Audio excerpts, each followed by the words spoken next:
At long last, the Cape Crusaders finally back in theaters. How did it do in box office? Well, we're going to talk about that right here, right now. Hey, everybody. Welcome back to the channel. I am Robert Storms. You guys find me for the very first time. Please do me a massive favor. Smash that like and subscribe button. That way you guys can stay up to date on all future content here on the channel. So this past week, The Batman finally arrived in the theaters. The Cape Crusader finally up front and center once again.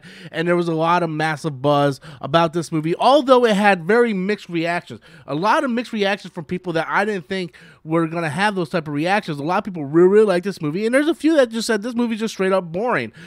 So I feel like this movie's going to be very divisive between the fans. But how did it do it at the box office?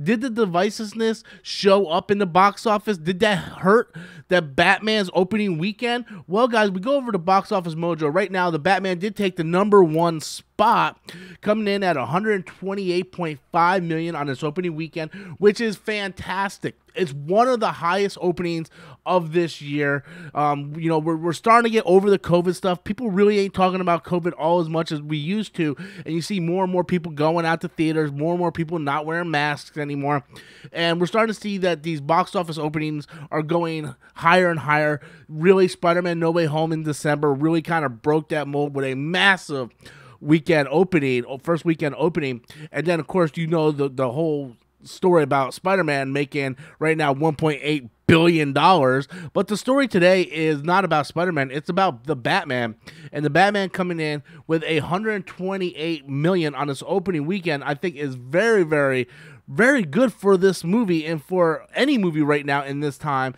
that can come in and break over 100 million. I was hoping it was going to break over 100 million, but even I was like, I don't know, man. It's so hard to judge what the audience are thinking right now. The one thing that did help, massively helped, was they did not put this shit day and day on HBO Max, right? Every other Warner Brothers movies for the past year or so have all been day and day on HBO Max. Suicide Squad, Wonder Woman, all that, you know, Kong versus Godzilla, Mortal Kombat, they were all day and day on HBO Max. First day was in theaters, first day was in HBO Max, and people were like, oh, I'm not going to go to theaters, I'm just going to stay home and watch it. They didn't do that with the Batman. The Batman was strictly theaters. In 45 days, it'll go to HBO Max. So it has 45 days to make a pretty good amount of money.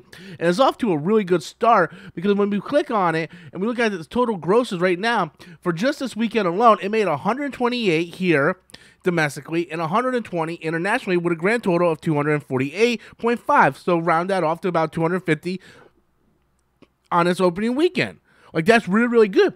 And that's fantastic considering countries like the UK were having problems with the rating, with it being rated PG, where it was rated 15 over in UK. UK has a different rating than the United States does, and I believe it was rated like 15. And what that means is, even if a younger audience member goes with an adult, they still can't see the movie.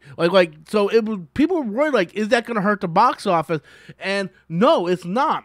Not in the long run, because what I tried telling people was that UK is such a small majority, or minority actually, a small portion of the overall box office, right? You want to hit the bigger markets, and UK, although it has a fan base, is a very small market for revenue. So yes, even if you did have that rating and refuse to go back and edit it, and you know why now, that Matt Reeves is like, no, I'm not going to go back and edit, because you can't take nothing out of this movie.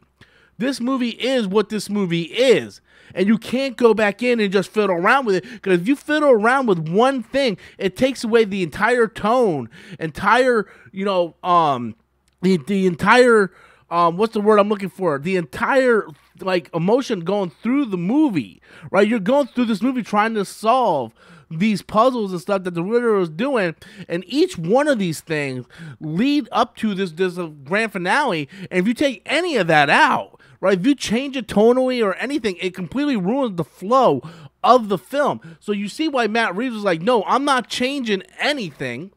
If people 15 or under can't go see this movie, they can wait for it to come out on video or what like that, because you have to respect his vision. And that's something Warner Brothers hasn't really done with directors like Zack Snyder and so on. They go in and they fiddle with shit. Matt Reeves is like, no, this is my story. This is what I'm telling. You know, if we don't make the most money at the box office in the UK, that's fine. We'll make up that money somewhere else. And you can see 128 opening weekend here domestically, 120 with 250 pretty much worldwide. So the people are like, well, I would have changed it for UK. Well, you know, that's a small market. Sometimes you have to appeal to one thing. You have to sacrifice something to appeal to a larger vision. You know, and in this case, Matt Reeves didn't want to ruin any of his vision, because looking at that movie, after seeing that movie, you can't take anything out. You can't take anything out because it'll ruin the flow of the entire film. So I respect Matt Reeves, and I actually respect Warner Brothers for having the balls this time to say, okay, Matt Reeves, it's you. You do you, and we stand behind you, and it looked like it paid off. It really did. So anyway, guys, The Batman coming in with a massively huge opening on its opening weekend. Do you think this movie will hit the $1 billion club? Leave those comments in the comment box below, guys. Also, I want to take this time to just thank each and every one of you guys who went over and subbed to my gaming channel. I know a lot of you guys aren't gaming fans, but I'm really trying hard to get this channel up to 1,000 subscribers. If you guys can help me get this channel up to 1,000 subscribers, I would really appreciate that. Really working hard to try to get this channel up as high as I can.